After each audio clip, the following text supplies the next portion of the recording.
Hey, what's up you guys? Guinea Piggies Designs here, and today I am bringing you episode 19 of where I am sewing cozies for my own cage. But real quick, for those of you who are new, my name is Brittany. I basically just sew things for your small animals, and I do other random things. And for the past few months, I've been doing these episodes where I take you guys step by step of how to complete a couple of cage sets. So again, we're on episode 19. So there's not going to be an intro or an outro today. I'm just going to be doing a voiceover. So let's go ahead and get right into the video. So what I'm working on first in this video is I'm going to work on the Fleece Cubes. And for this part, what I like to do first is I like to hand sew up the two removable pads. And to do this, I do a ladder stitch. Now,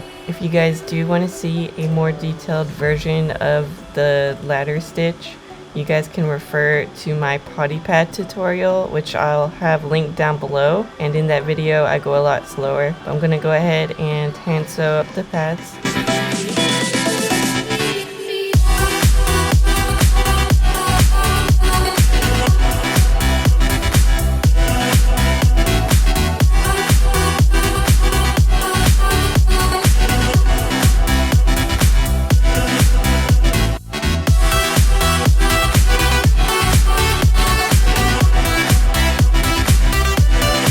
Right now I am working on the actual cube, so I'm grabbing the top piece of the cube where I had sewed the ribbons on each corner, and then I'm taking one of the openings. And in this scene I am trying to explain with my hands, if you have a directional fabric, which way it should be facing, if that makes sense. And then what I'm going to do is I'm going to stick the opening to one of the edges, and I'm going to clip it to the top. And then I do like clipping the sides just to keep it stable. And then I'm going to sew a straight line on each side.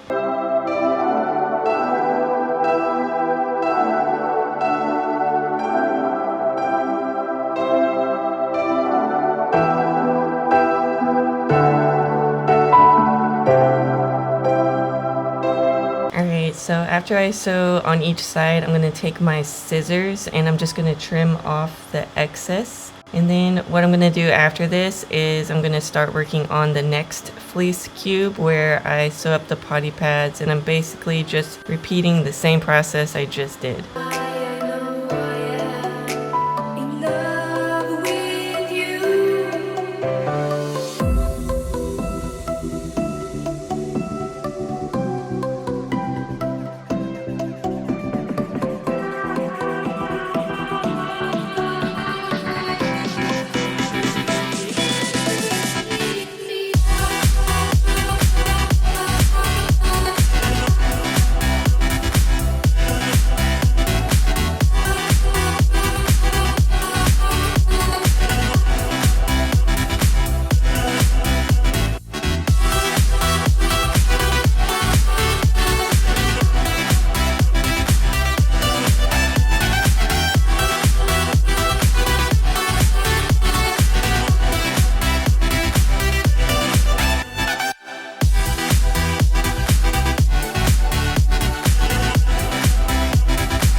be working on the 1x1 fleece forests. So for this part, all I'm going to be doing is hand sewing up the holes that I left in the corners. And to do this, I'm just using a ladder stitch. And this stitch is going to be a little bit different because there are fringes in the way. So what I do is I grab like I would do if I was doing a ladder stitch, but I would stick the needles through the edge of the fringes to the other side and continue the ladder stitch, and then stick it back through the fringes to the other side and continue the ladder stitch. And I'll keep repeating that until basically the hole is closed. And I am making 2 of these, so after when I'm done hand sewing up this one, I'm going to move on to the second one.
So now I'm moving on to the 2x1 fleece forest, and for this part all I'm doing is I'm going to be hand sewing up the holes that I left in the corners, just like I did with the 1x1 fleece forest. And again, I am making two 2x1 fleece forests, so I'm going to be doing this 2 times.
Alright, and then the last things I'm going to be working on in this video are the corner forests. So for this part, all I'm doing is closing up the holes that I left in the corner forest. So basically I'm just doing a ladder stitch to close these. And I am making 2 corner forests, so I'm just going to repeat this process 2 times.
Alright, so here are the items that I worked on today. So the fleece forests and the fleece cubes I have over here. And in my next video, I'm going to be working on the cage liners. So basically, I'm just going to be hand sewing those up in my next video. But if you guys are wondering where I got anything, everything that I did use in this video is going to be linked down below in the description, so make sure you check that out. And if you guys do have any questions about how I did anything, go ahead and comment down below and I'll try to answer your questions. And if you guys are still liking this series, make sure you give this video a like. And I want to thank you guys so much for watching, and I will see you guys in my next video. All right, bye.